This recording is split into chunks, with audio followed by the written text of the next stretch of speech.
I'm built differently. I'm built differently. I'm built differently. I'm built differently. I'm built.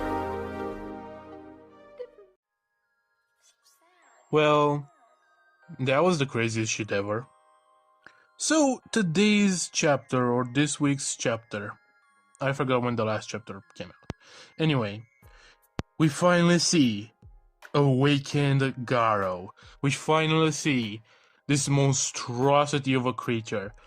He kind of looks like Bug God combined with Phoenix Man and centipedes, any of the centipedes. He looks a lot like Sage Centipede. Sorry, I had to sneeze. He looks like basically the combination of every monster we ever seen. Plus, he knows martial arts, which I guess Orochi knew martial arts. So yeah, basically every monster we have ever seen. And he's gross. He's a big giant monster. He's a big monster guy. I don't know, he reminds me of something, but I don't remember of what he reminds me of. He reminds me of something specifically, but it's just not, it doesn't come to my mind right now. Anyway, he's horrible and beautiful in the best way possible. And he's fighting Saitama. Finally, after all these years, we got Saitama versus Awakened Garou. And it starts kind of weird because, like, Garou kind of like slaps him. Like, he's trying to punch him a bunch of times. And obviously, Saitama dodges. But then he kind of slaps him a little. And that actually gets Saitama. Not in the sense that like it kills him or attack or like damages him or whatever, but it definitely hits at least. Then Garou uses the energy from his arms, from his punches, from his fists, to create kind of like a jet thing. If you ever seen Avatar: Last Airbender, when Azula uses fire to make herself float or fly, or kind of like Iron Man does it in Iron Man, you know, when he uses the things he has on his hands to float and stuff. He basically does that, but with his weird monster energy thing. And then he presses Saitama. He doesn't punch Saitama, he just like puts his hand on him and like pushes him into a mountain and absolutely fucks this mountain up. Like, this mountain might as well be a volcano now, because it's like got destroyed. Well, to be fair, I don't think it could even be a volcano, because I'm pretty sure they fucked it up completely, not just a little. And actually, Garou pushes him so much, so freaking much, that it goes through the planet's different layers. I don't remember how all of them are called, but all the layers up to the core of the planet, and then on the other side does the same thing, continues until they go to the other side of the planet. Like, they basically go to the other side of the world.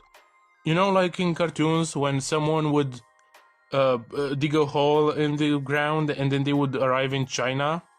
That's basically what they do here, and they do it fast in like, I want to say a few seconds. This is insane. This is an insane scale that we only have seen with like BOROS, Orochi, and Psycho Orochi, and even then you could definitely argue this is higher because of what happens next. Meanwhile, because of the scale of their battle, the world, like the everything, it's freaking, it's fucked, okay? It's basically fucked up because you have all the water and, you know, the ocean, the sea levels all increasing and decreasing depending on what Saitama and Garou do. You know, someone like Garou could punch Saitama into the ground, and that could create like a fucking 8, 10, 11, 12, 100 earthquake on the Richter scale, right? So it's like, it's crazy. It's like the oceans are fucking up the land is splitting up, the whole planet gets fucked up basically. To the extent that Blast, yes, Blast is in this chapter too. This is crazy. Blast in his dimension can sense all of that shit that's happening, and he's in his own dimension or whatever this dimension is he's in. He's having he has a meeting with all the mysterious people he was talking to. Now he was talking to. He was going to. We saw him last time. You know, he went through a portal where we seen like 11 or I forgot how many, 10 people there, and they were all just a bunch of shadows, and they were basically, we assume they're like heroes from other planets or whatever.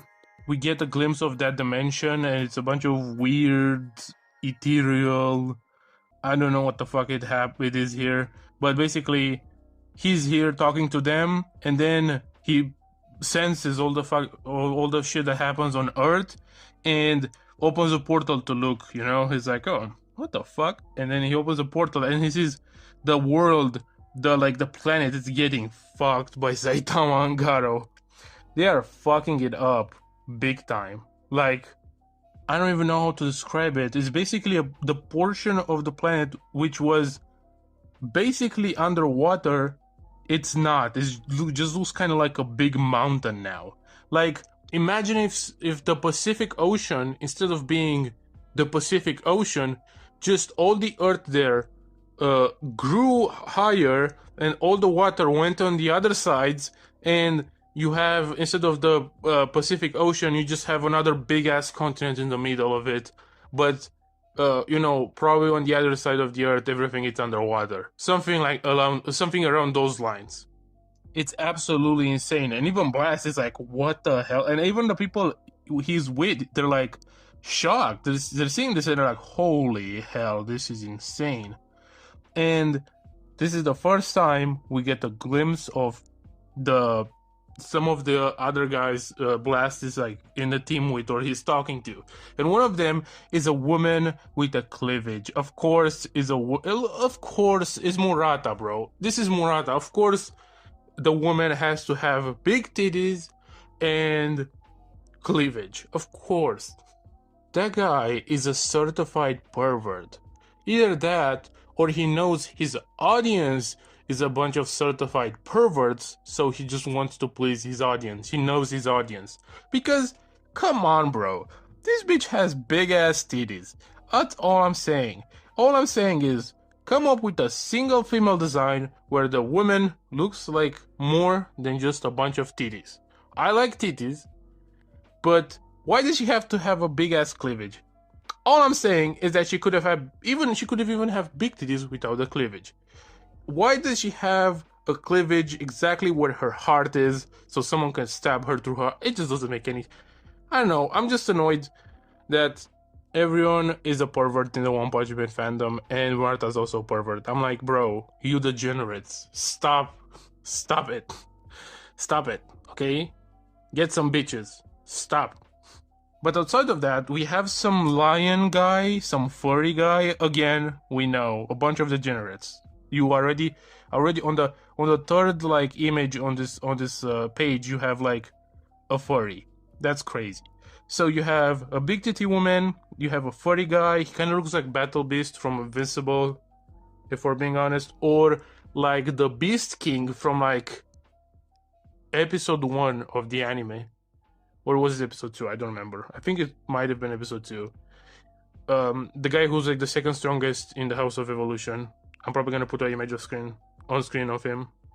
But by far, the most surprising, incredible thing that happens in this chapter, even more surprising than Blast or Saitama versus Garou, because obviously we knew Saitama and Garou will fight, but this is incredible. We have a guy who looks a lot, and I mean a lot, like BOROS. He looks a lot like BOROS. It might even be BOROS due to some time travel shit. I'm actually, I don't know what this is. Is he a guy from the same planet?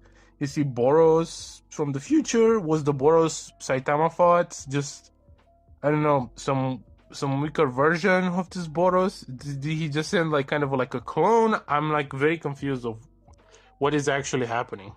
I would say at most this is somehow Boros, and there's some type of time traveling shenanigans, or the Boros we saw was a clone of this one, or at least, you know, that was at most. At most, this is actually Boros, and there's some shenanigans involved. But at least, this guy is the same species as Boros, so that's actually insane. And aside from that, it looks like Blast might actually come to Earth alongside the other guys to see what happens with what is happening with Garou and Saitama, because Garou and Saitama, again, are fucking up the planet. Speaking of them, they are still fighting, and Garou is still pushing Saitama until Saitama's like, okay, I'm gonna beat the shit out of you, and he punches him consecutively and kind of fucks him up and creates this whole ass, I don't know, the after images kind of thing, you know, of punches, and it's fucking beating the shit out of him. I think he destroyed his wings, but no, he didn't. I'm sorry. I was reading. I was looking at the wrong thing. He's basically fucking him up, hardcore style, and then he like gives him one last punch and sends him through a bunch of mountains, fucking destroys a bunch of mountains, and then Garou just falls down and he's like, fuck, I'm fucked. And Saitama's like, yes, you are fucked.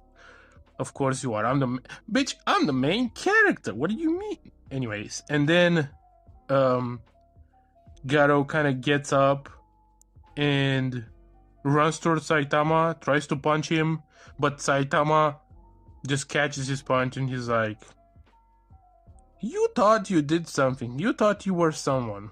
You thought you thought you were strong, didn't you? You poor little weak bitch. And then they saw a house nearby and Saitama's like, okay, let's talk a little.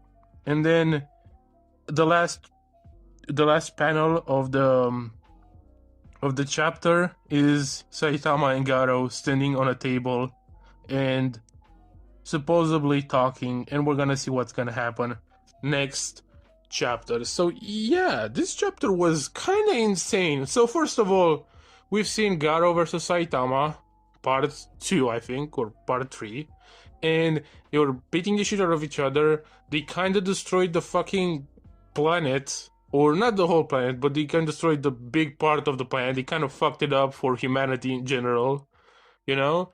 Then we saw Blast and his friends, and then we saw a guy who kind of looks like not Beerus. A guy who kind of looks like Boros. Wait, did I say Beerus this whole time instead of Boros? I'm stupid if I did. And not only that, but we got to see, again, Saitama and Garou fight, and possibly even the end of the fight with Saitama trying to talk with Garou, which is an interesting development, I guess. So yeah, overall, this is insane. This is crazy. This was a pretty good chapter, and it sets up even more mysteries for the future. We're gonna see what's gonna happen with Blast and his team. Are they gonna interfere?